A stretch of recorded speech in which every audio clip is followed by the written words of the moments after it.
Embattled Hillary Clinton aide Uma Abedin, might have been the chief of staff had she won, is not the only one in her family linked to an email controversy. That news is the State Department releases more of Uma's own emails from her time and the Clinton State Department. Remember the emails that were found on our ex-husband's laptop. Fox News chief national correspondent Ed Henry is here with some all-new email developments. Hey, Ed. Brian, great to see you. Uma Abedin probably just wants this year to be over. It began with the reality setting in that her patron, Hillary Clinton, was not going to be president, and Donald Trump was being inaugurated. The year ended with more family drama. In November, her estranged husband, Anthony Weiner, began serving a 21-month sentence following his conviction of sexting with an underage girl. Today, the State Department released a new batch of emails, as you noted, from Weiner's laptop. Remember, the existence of those emails led then FBI Director James Comey to reopen the Clinton server probe near the end of the 2016 election. Then Comey and the FBI basically cleared everyone, and they claimed to the public at the time most of these emails on the laptop were duplicates and not really a big deal. Well, breaking tonight, we're learning there were several emails on the Weiner laptop that he shared with Abedin that had classified information. At least one of those documents sent from the laptop to Clinton while she was Secretary of State in 2012, and it had the label, quote unquote, classified.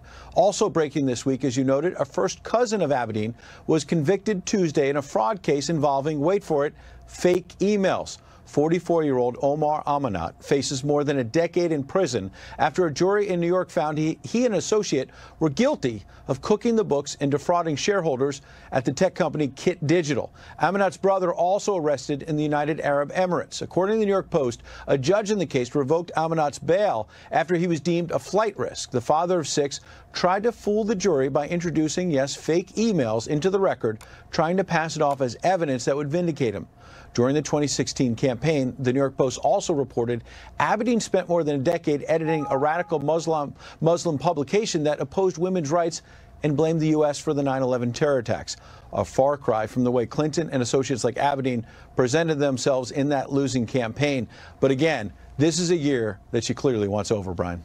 Right, and think of what could have been. In her mind, she might have been chief of staff, one of the most powerful women in the entire country, hence the entire world. Instead, we're still wondering about her lapse of judgment, bringing back those emails to her house, 4 of which at least were classified. Correct. To Anthony Weiner, who clearly has some trust issues, right? Yeah, I mean, look, he was no longer in Congress when he had access to some of this information, clearly didn't have a security clearance, and this is going to raise questions about why Hillary Clinton was let off the hook.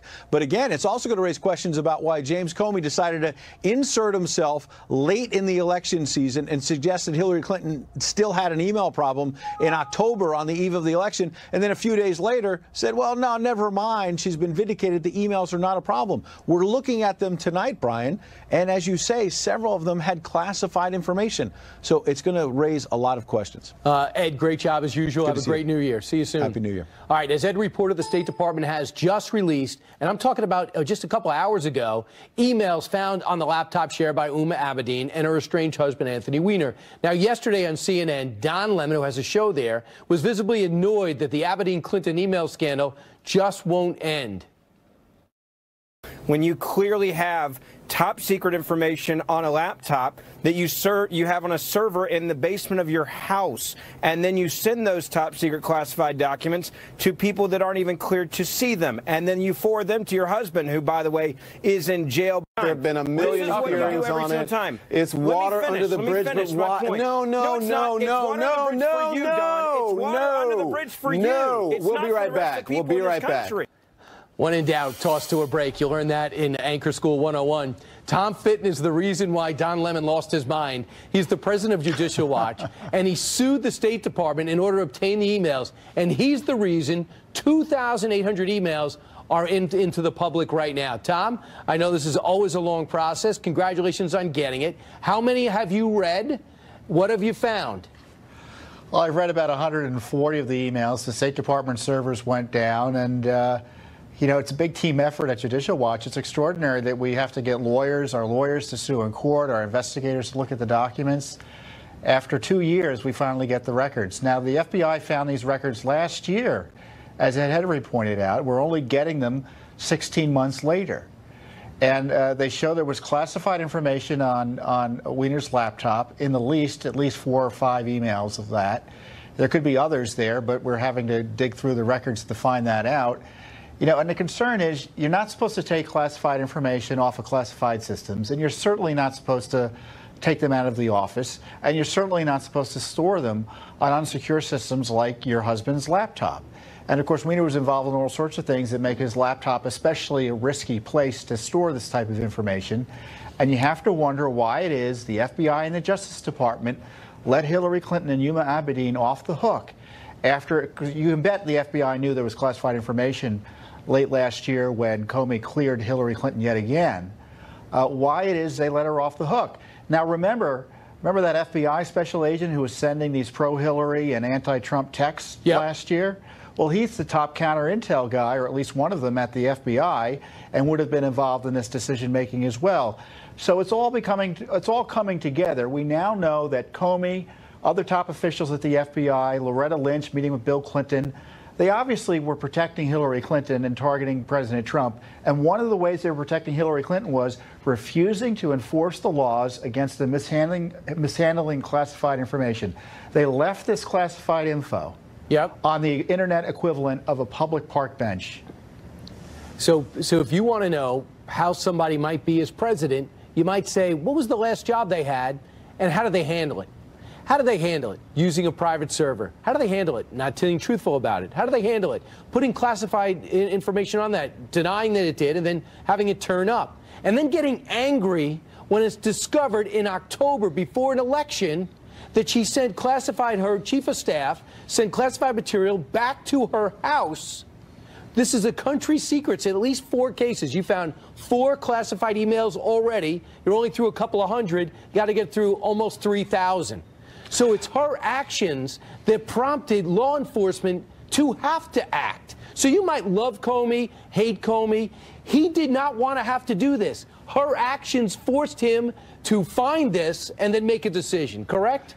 Yes, I do. And I think, you know, Don Lemon's going to be really angry when I say the following. We need the Justice Department to criminally investigate what went on here, this time in an honest, forthright way, as opposed to the sham investigation that went on during the Obama administration that was protecting Hillary Clinton, their preferred candidate for the presidency.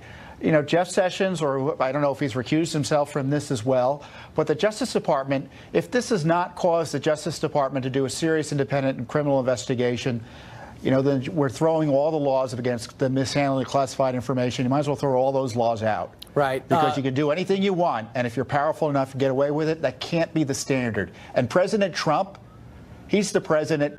He was elected to make sure this sort of stuff was stopped. And I would suggest he asked his Attorney General or someone in the Justice Department to at least investigate what went on here. Right. And by the way, people say, why does President Trump keep talking about Hillary Clinton? There's an argument could be made there. But if you flip it around, Hillary Clinton never stops talking about this election and what happened leading up to it, blaming everybody except her own actions, including Comey, and wanting this investigation when clearly she has some problems that have to be looked into.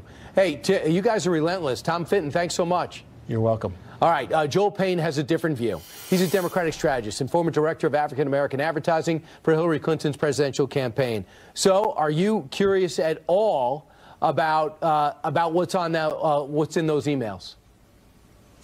This is just a nothing burger, Brian. I can't believe you guys have spent $30 million, you guys being Judicial Watch and all these other conservative activists that have been going after Hillary Clinton for years.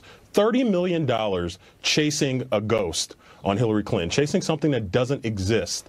Now you've drug her former aide into this. You've drug her family. You've put out misleading information about her family, about cousins and whatnot. Go ahead. Tell me what's misleading, Joel. I really don't quite Joel. understand. Joe, I could understand how you don't want to bring it up, and I respect that. But could you tell me what's misleading about her cousin going to jail, about erroneous emails, about a jury finding him guilty?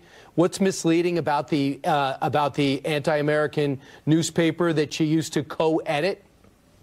Let's go through and name what every one of your cousins, aunts and uncles and whatnot have done over the last couple of years. That's ridiculous. That's a ridiculous argument, and that's the type of equivalency that makes people disbelieve the information that comes from this network. What's erroneous about it? Well, what's erroneous is it having any link to Huma Abedin. It has no link to her whatsoever. It's her cousin. I've got cousins who do things that I don't agree with either. Does that mean that I'm responsible for their actions? The bottom line is here, you're trying to distract from this president what he's doing in terms of distracting from the Russian investigation. This is a very smart ruse, by the way, by conservative activists and Fox News Network to try to, treat this as top news story for the first 15 minutes of your show. It's not. You're trying to confuse the American people. You're trying to confuse your viewers. Joel, this is a non-story. It's been litigated. I respect that you don't like our rundown.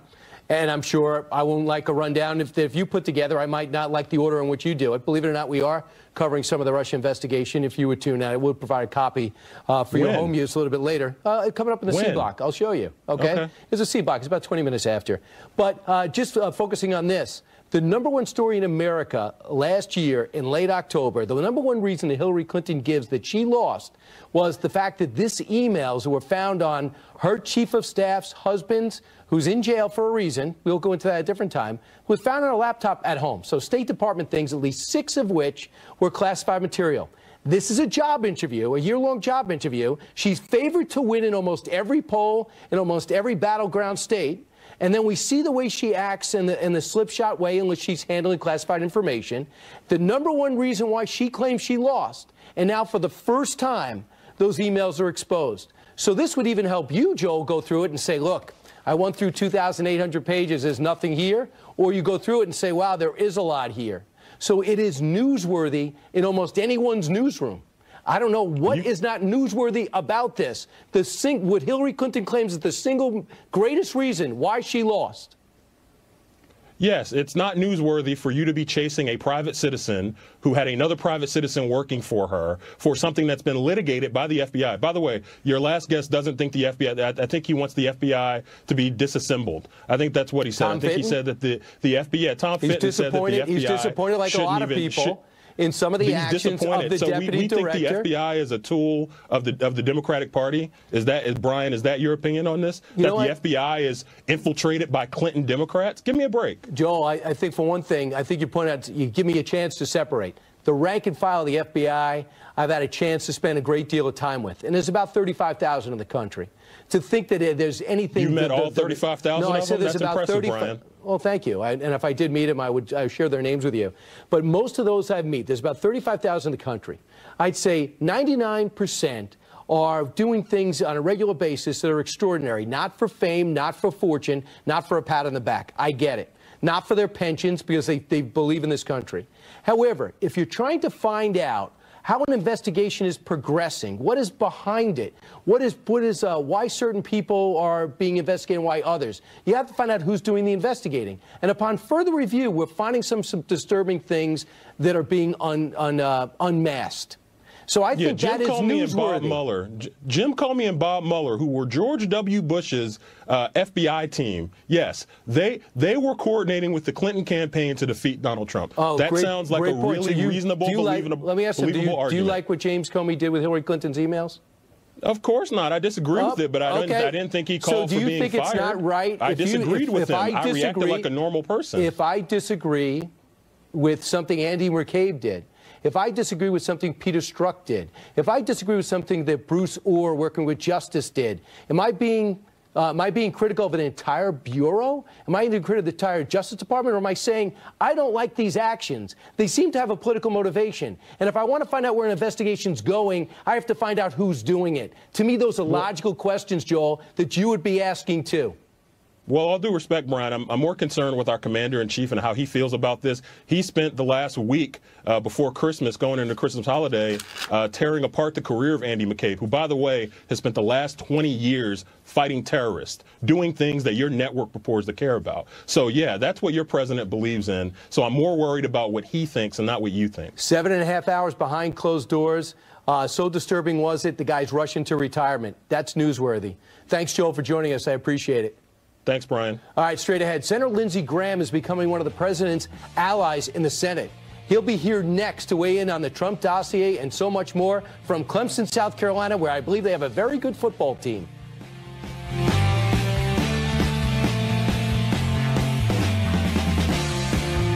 South Carolina was one of President Trump's biggest critics, and now he might be the Trump whisperer. In fact, he voted for Evan McMullin, we understand, when all was said and done. But at the end of 2017, he's become an unexpected ally and confidant to President Trump by almost all accounts. So what does Senator Graham think about the Trump administration's first year, Robert Mueller's ongoing probe, and the prospects for 2018, and why January might be as big as December for Congress? Senator, welcome. Thanks for joining us. That's a pretty good lead-in. Thanks so much. Thanks. Yeah, I mean, it's been just fascinating to see the way you guys went at it, and now you have this very honest, upfront, mutual relationship and respect for each other, in my humble opinion. And Senator, why do you believe that something will get done with immigration? What could you tell the people right now that might give them a sense of optimism heading into the new year? Well, I think the president outlined what the deal will look like. About 80% of the American people want these DREAM Act kids to have a good life. They don't want to kick them out of the country because they got no place else to go. They've been here since they're pretty small kids. 80% of the people would like to see the border secured with a wall component. You need a wall on the border, not the entire border. Border security with a wall makes sense. Most Americans would like to get away from chain migration. So there's a deal to be had. And the only reason we won't get a deal is because people are so stubborn they can't get to yes. I think we'll get to yes. Well, I tell you what, I read Senator Schumer's Twitter feed, and he says, listen, DACA is with the budget. And we're going to pass the budget with DACA, nothing to do with border security. And we're not going to link it to the wall. So therefore, government doesn't get funded. You think that's not reality? There's something going on behind the scenes that makes you feel as though we're past that rhetoric. What is it? Yeah, I'm deeply involved with working with Democrats. I'm one of the authors of the DREAM Act with Senator Durbin. I think most Americans believe that not only should these kids have a second chance on life here, that we do need to secure our border. So this idea that we're only going to do the DREAM Act and nothing else is just all political theater. We have to do more than the DREAM Act, and we will. But you want to address chain migration, you want to address the lottery system, you want to get the border security done, and you want to get the DREAM thing done. So do you believe they're all going to be linked? Because Mitch McConnell says if you guys work it out, and you're working in a bipartisan way right now behind the scenes, and you put it to him, he's going to put it to a vote. And what's significant is he's going to say, I'll pass it even if majority of Republicans don't go for it. That's what he means when he says, I'll put it to a vote, right? Yeah, I think it'd be pretty hard to go back home and say that you voted against a secure border with a wall component. The president's not saying a 2,200-mile wall, but there are places we need a wall, and he's going to get his wall and border security because that's what he ran on. Democrats have been working with Republicans like myself for a decade now, try to find a way to fix the DREAM Act. Their problem. That needs to be done. Most people don't like chain migration. The lottery system is just the dumbest way in the world to give out visas. So everything comes together to get this package. All right. And you believe January? I hope so, sooner rather than later. Here's what I'd like to be able to do. I'd like the president to address the nation in the State of the Union and say, I've increased defense spending because it had to be increased. Our military suffered too long, and I fixed it. We got a border secured with a wall where it makes sense. The DREAM Act kids have a better life, and we're moving away from a stupid lottery system to a merit-based immigration system. I'd like for the president to be able to say that in January. I think that's possible. Only if Dick Durbin says the same thing, to be honest, even if you might not agree with him. If he can't, if he's not nodding somewhere in Illinois, we're not going to get anywhere, and we've been down that road before. Senator, I want to move to one of President Trump's 101 tweets in the last couple of days. And one of them said, in his interview with the New York Times, which he gave without any aides around in an impromptu fashion at the grill, at his grill in Florida, he said, I think Robert Mueller will do a fair job, an honest job. He's confident he'll do a good job on this investigation. From a legal perspective and with your legal background, I know that makes you happy because to criticize Robert Mueller is not a good thing to do necessarily legally. But do you believe that he's pursuing this thing in an honest fashion from what you know, not what you hope, but what you know? Yeah, I believe he is. I believe he's the right guy to have been chosen. He's going to give an analysis of what happened in a fair-minded way. But he's not looking at the dossier. That's not part of his charter. And I've spent some time in the last couple of days after a lot of fighting with the Department of Justice to get the background on the dossier. And here's what I can tell your viewers. I'm very disturbed about what the Department of Justice did with this dossier, and we need a special counsel to look into that, because that's not in Mueller's charter. And what I saw and what I've gathered in the last couple of days bothers me a lot, and I'd like somebody outside DOJ to look into how this dossier was handled and what they did with it. Wait a second. So you found out something you did not know, and you were already disturbed by it. And is it about what's in the contents of it, or how it was used for this investigation and unmasking possible Trump officials? I've been a lawyer most of my life, a prosecutor and a defense attorney. And the one thing I can say, every prosecutor has a duty to the court to disclose things that are relevant to the request. So anytime a document is used to go to court for legal reasons, I think the Department of Justice owes it to the court to be up and up about exactly what this document is about, who paid for it, who's involved, what their motives might be. And I can just say this, after having looked at the history of the dossier and how it was used by the Department of Justice, I'm really very concerned, and this cannot be the new normal. Wow. And Senator, I'm over time, but name the company in South Carolina that's responding to the tax reform and how. Neuropron is a pharmaceutical company. They gave a 5% wage increase to all their employees, specifically because of the tax cut. The average person makes $70,000 a year. 5% pay raise is real money. When you look at the tax cut plus the pay raise plus the increase in the 401k plan, this has been a very good presidency for people who are working out there. President Trump's tax cut is going to help working people. His policies have generated a lot of economic growth in 401k plans, and employers are sharing the profits of the tax cut with their employees, which makes me very happy. Senator, thanks so much. Senator Lindsey Graham, have a great new year. I'll talk to you early and often in 2018. Thank you. Thank you. And he comes to us from Clemson, a team that couldn't beat Syracuse, but not might just what it says are 37 things white people need to stop ruining in 2018.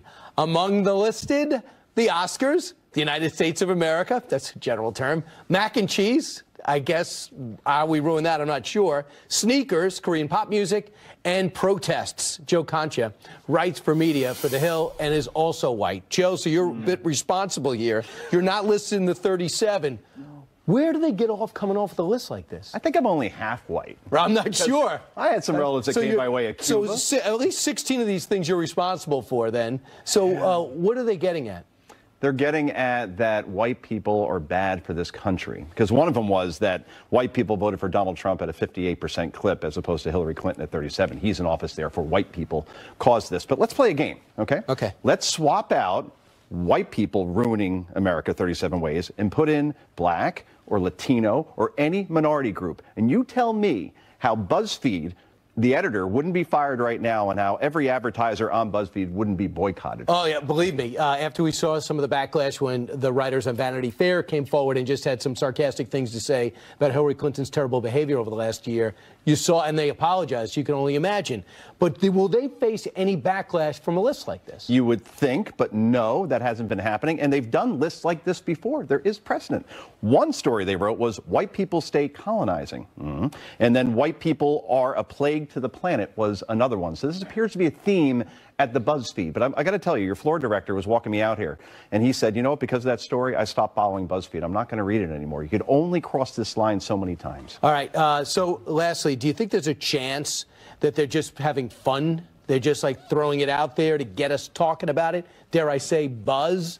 Or do you think there's an agenda? I think they're desperate, because I look at the numbers, and they missed their revenue targets, according to the Wall Street Journal, by 50 to 70 million. They were supposed to have an IPO in 2018. Most analysts now say that isn't going to happen. So what do? You try to stir the pot even more and more. And when you do that, you dig the hole deeper and deeper. When you bring a guy like Joe Concha in on a Friday, you got to come up with at least 2 topics, and we think we came up with one.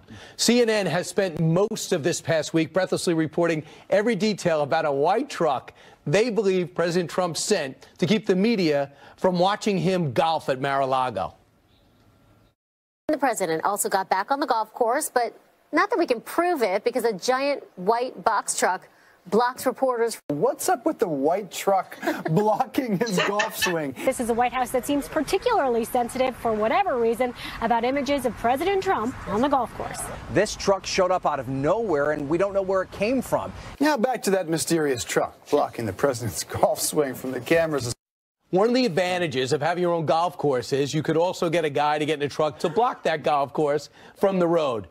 What was the obsession there? I mean, how could they focus like? Not only are his tweets programming the entire network, but so are his non-actions. We ever think about what was in the box truck? Could there have been the ice cream that brings 2 scoops of ice cream? Remember, that was a CNN report that Trump has 2 instead of 1. Or maybe how many Diet Cokes he's having. It's delivering Diet Cokes. So maybe that should be the investigation.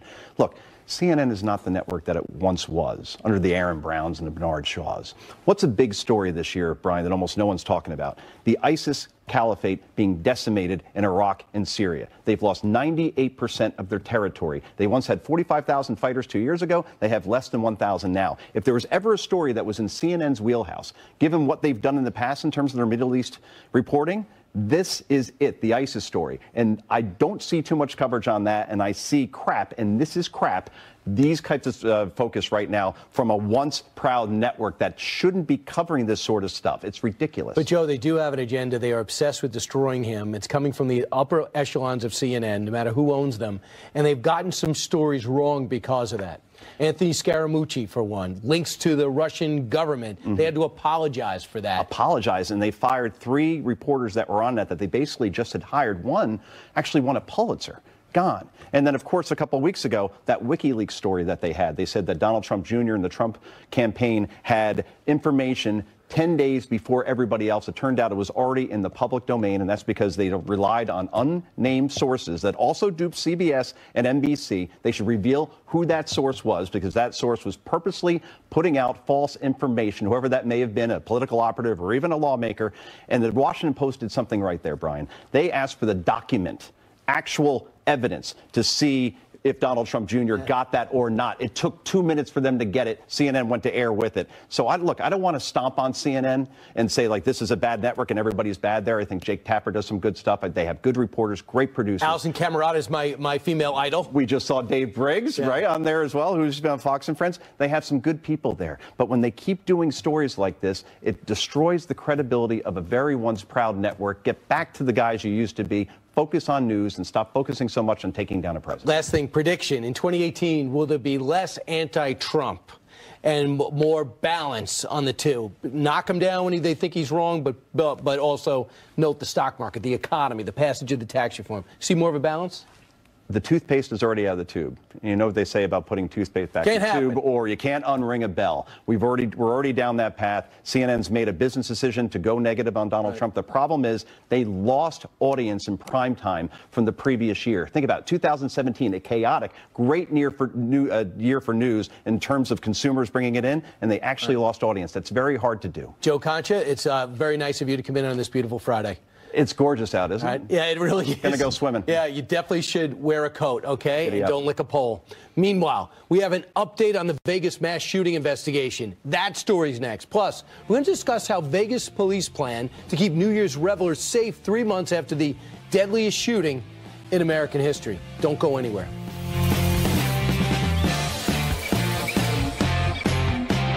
Joseph A. Bank lowest prices of the year event lasts 4 days. Save up to 75% store-wide. Find suits for $179. Sport coats in American history. But victims and their families, and maybe you, are still looking for answers. Meanwhile, Las Vegas police are ramping up security in an effort to block any mass violence during New Year's Eve celebrations. You got about 330,000 people expected to visit Vegas just to celebrate the new year. Kathleen Lombardo is an attorney representing Vegas shooting victims, the 58 that lost their lives and many more that were injured in some way, shape, or form. So, Catherine, thanks so much for joining us as we look at the shooting.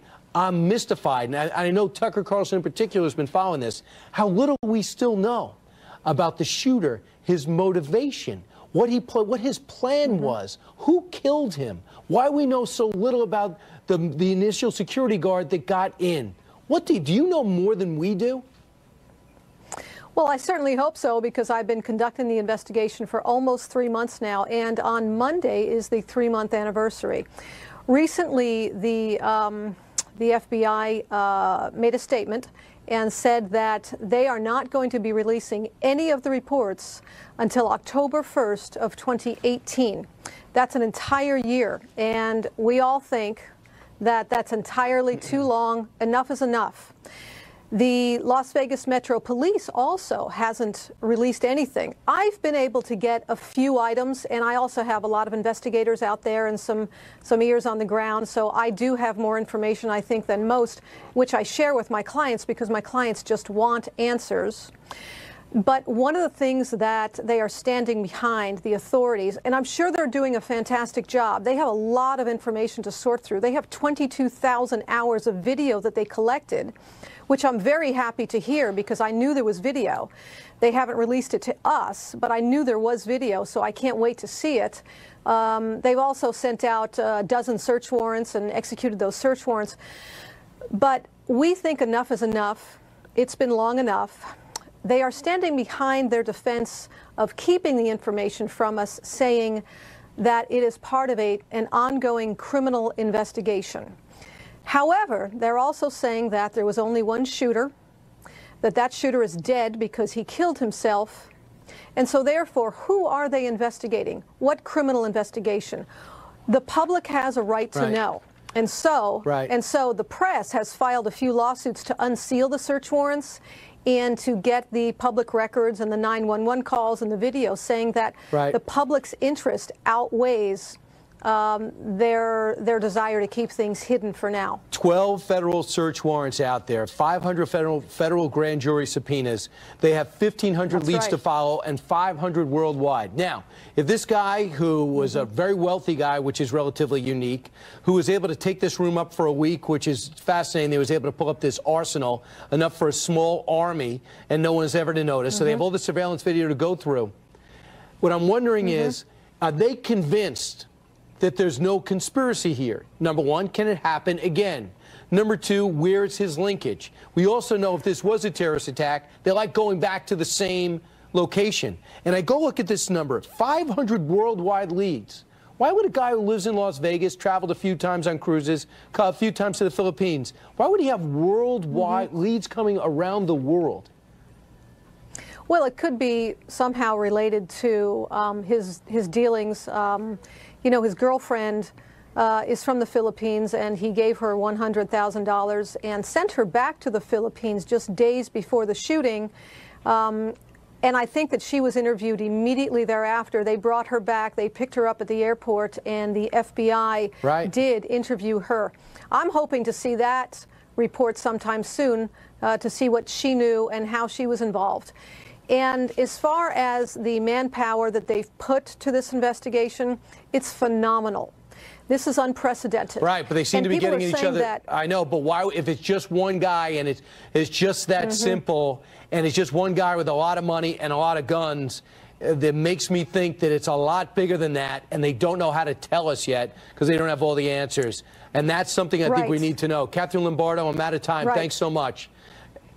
Thank you for having me. We're thinking of all your victims and the families and all your the East. And to President Trump, that offers a great chance to talk about global warming or lack thereof. Last night, the president tweeted this. In the East, it could be the coldest New Year's Eve on record. Perhaps we could use a little bit of that good old global warming that our country, but not other countries, we're going to pay trillions of dollars to protect us against. Bundle up! Exclamation point, close quotes. The president's remarks are sure to upset Al Gore, who has been warning us for more than a decade that the polar ice caps will be gone any day now. The entire North Polar ice cap during some of the summer months could be completely ice-free within the next 5 to 7 years. Unfortunately and regrettably, a lot of serious damage has been done. Greenland, for example, is losing 1 cubic kilometer of ice every single day. I went down to Miami and saw fish from the ocean swimming in the streets on a sunny day. Right, and then kids were fishing to catch those fish. Craig Wrightstone is the author of this book called Inconvenient Facts, and he goes on looks at all of Al Gore's statements and brings his form of science to him. Thanks so much for joining us. Appreciate you joining us, Greg. Thank you so much. I really enjoyed Donald Trump's tweet there. So was he wrong? Because he's getting ripped by everyone. Elizabeth Warren just says, I'm going to say something really crazy. I believe in science. Climate change is real. And we have a moral obligation to protect this earth from our children and grandchildren. And a lot of people mocking the president. You're not. Why? Well, I spent the day on some climate alarmist blogosphere and websites, and when they weren't deriding him for being a climate change denier or a science denier, they were deriding him because he couldn't tell the difference between weather and climate. And apparently weather is whenever the temperatures don't agree with what they have to say, and climate is when it does. You know, if it was 75 degrees on Times Square New Year's Eve, it'd be a front page story confirming climate change in the New York Times. So, Gregory, you do not believe that man is destroying the earth? I do not. Actually, there's a lot of evidence that increasing CO2 and rising temperatures are having a significantly beneficial aspect to the earth and the human condition. Just things like heat waves and forest fires are actually been in long-term decline, which is something your listeners probably have never heard, and something really needs to get out there. Well, they don't want to have these inconvenient facts out there. And your book is all about taking Al Gore's principles and his very popular documentary, his sequel wasn't, and bringing your version of science to it. I'm going to throw this at you. The rate at which oceans are heating up has nearly doubled since 1992, and that heat is reaching even deeper waters, according to a new study. Do you believe that? I do not. There is evidence that the oceans have heated up a little bit, but not anywhere near the rate that's claimed, and nowhere near the predictions. A lot of the climate apocalypse events that are predicted are actually based on extremely flawed climate models that have failed time and time again. Do you believe that the warming trend has accelerated as we have increased our use of fossil fuels that began in the 19th century? Well, we know that the warming trend that we're in right now, it actually started, we know the year. It was 1695. That was in the middle of the Little Ice Age, the depths of the horrendous Little Ice Age. In the next 40 years, the rate of warming is 4 times what we've seen in the 20th century. And for the next, from 1695 to 1850, we had more warming than we've had since.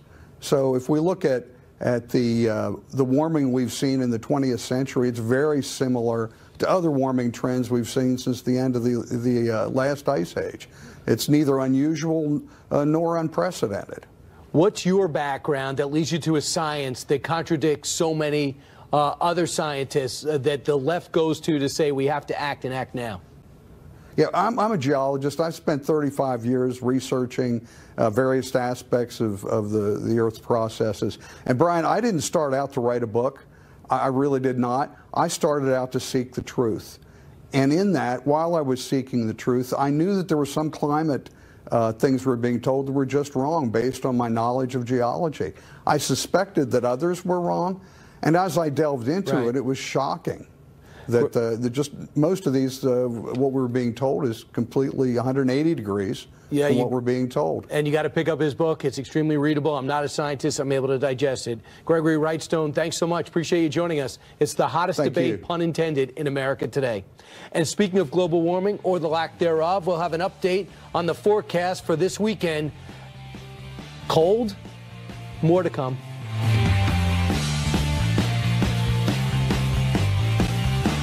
Christmas may be over, but the guy, nicely done. Yes, right. Has the latest forecast of what we can expect over the weekend. Rick, I'm hoping it gets sunny and hot.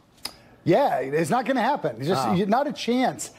Maybe like, I don't know, a few months or so, but take a look at this. Here's where we are right now. 1 in Rapid City, 1 in Minneapolis, -3 in Caribou, Maine. I mean, that happens quite a bit. But take a look at this. This right here is the coldest patch of air that we have anywhere across at least North America right now. And by the morning, you see these wind barbs, that's moving down. So it's going to be moving in towards parts of North Dakota, Montana by the morning. I think we're going to be seeing some wind chills in the -40s to -50s. So it's really cold here tomorrow. Cold all the way down across parts of the south, and that's just going to get colder. Little Clipper system moving here right now across parts of the Great Lakes in towards the Ohio Valley. Not good news for places like Erie, Pennsylvania, that saw the 65 inches plus snow last couple of days. you're going to probably have about another 12 to 18 inches or so of this snow by the time it's done. But that storm moves on. The storm track continues to go way off towards the north, keeping California and the southwest very dry. And this Clipper system, take a look at this. We've got snow that's going to move in overnight from D.C. to Philadelphia. By tomorrow afternoon, most of this is gone, but a lot of places seeing a couple hours of snow. And with cold temperature and the cold ground, we're going to be talking about maybe an inch or so of snow. Behind that system, it just ushers in more cold air. So by the time we get towards New Year's Eve, we won't be breaking our coldest record, which happened 100 years ago at 1 degree, but we're going to be very close to the second coldest ever at around 11 degrees and the wind chill below zero right there as that ball drops. So it sounds pretty awful if you ask me. But clearly there will be a bunch of people out there. You better take precautions because it is actually pretty serious by the time it's that cold. Right. I just got reports that Kennedy is at Macy's buying another Under Armour for this weekend. Yeah, by the way, this is how important the Tucker team says Rick Reichmuth is. You got your own folder just to prepare for the toss. You better pass that off to me. You got it. Yeah. No problem. Hey, thanks, Rick. Have a great weekend. Happy New Year. Hey, we are just 2 days away from New Year's Eve, and boy, are we celebrating in style. We got 5 hours of programming starting at 8 p.m. Eastern Time. Don't miss the countdown with Ed Henry and Lisa Booth and Superman Dean Cain. And starting at 10 p.m., it's the all-new, all-American New Year. Kennedy and Jesse Waters, if it goes well, they'll be back next year, and we can use the same graphic. And this story. An animatronic version of President Trump just debuted at Disney's World Hall of Presidents, my favorite stop. And one very sad person decided to go there and bother vacationing families by yelling at it. George W. Bush, Barack Obama. Now we come to the present. Once again, we place our trust in the idea of a president, as we have from the beginning. I, Donald John. Lock him up! Lock him up! Lock him up! How embarrassing. Jay Mowski did this on purpose. He was the man shouting, deliberately publicity stunt. He uploaded the video onto Twitter and said, quote, I protested Donald Trump at the Hall of Presidents because I'll never get this close in real life. You never will. So as we bring 2017 to a close, I want to take this time to say have a great new year and know you're going to have a better year than that guy who's clearly got a lot of free time. And let me just urge you, in an unbiased way, to go out and buy my book, Andrew Jackson and the Miracle of New Orleans. It's going to be really, really special. You can get that and order at BrianKilmeade.com. And I also have reports that Tucker's going to be back next week to take over his show. He's got better hair parted on the other side of his head. Don't go anywhere.